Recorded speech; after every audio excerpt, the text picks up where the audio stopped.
পার্বত্য জেলা খাগড়াছড়ি শহরের চেঙ্গি স্কয়ার এলাকায় আছেন সহকর্মী জাফর সবুজ। তার কাছ থেকে জানবো সেখানকার নির্বাচনী প্রচার প্রচারণার সবশেষ খবর। দেখুন, পার্বত্য জেলা খাগড়াছড়ির 298 নং সংসদীয় আসনে খাগড়াছড়িতে এই পর্যন্ত সর্বমোট 9 জন প্রার্থী রয়েছে। তার মধ্যে 3 জন স্বতন্ত্র প্রার্থী এবং বাকি 8 জন হচ্ছে বিভিন্ন দলের প্রতীক নিয়ে লড়াই করছেন। খাগড়াছড়িতে এই মুহূর্তে ভোটের খুব জমজমাট প্রচার প্রচারণা জমে উঠেছে।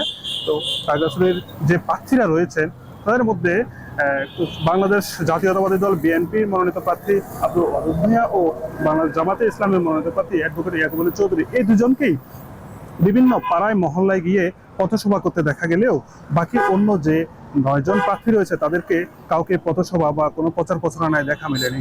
এর মধ্যে থেকে বিএনপির মনোনীত প্রার্থী ওয়াদুদ ভূঁইয়ার সমর্থকরা বিভিন্ন পাড়ায় মহল্লায় গিয়ে পাহাড়ি বাঙালি সকলে মিলে ধানের শীষ মার্কায় ভোট চাচ্ছেন এবং তারা নানা প্রতিশ্রুতি দিয়ে মানুষের কাছে ভোট চাচ্ছেন। তারা আরো বলছেন যে আগামী 12ই ফেব্রুয়ারি ভোটের দিন সকাল থেকে সন্ধ্যা পর্যন্ত ভোট কেন্দ্র পাহারা দিয়ে যেন সুষ্ঠুভাবে একটি সুন্দর নির্বাচন হয় এবং সকলে যেন সুষ্ঠুভাবে সুন্দরভাবে ভোট দিতে পারে সেই জন্য আহ্বান জানাচ্ছেন।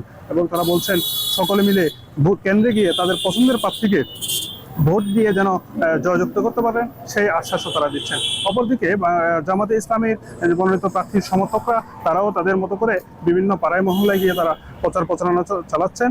বাংলাদেশ ইসলামী আন্দোলনের প্রার্থী যিনি রয়েছেন কাউসার আজিজি, তার পক্ষে হাত পাকা মার খায়ও কিছুটা প্রচার প্রচারণা দেখা গেছে, কিন্তু বাকি যে 8 জন প্রার্থী রয়েছে তাদের মধ্যে থেকে আসলে কাউকে এখনো পর্যন্ত প্রচার প্রচারণায় দেখা মেলেনি।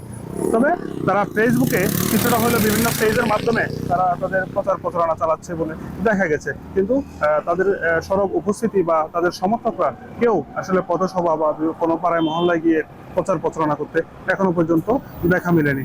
তো খাগড়াছড়ি থেকে নির্বাচনী প্রচার প্রচারণা নিয়ে এই ছিল আমার কাছে সর্বশেষ।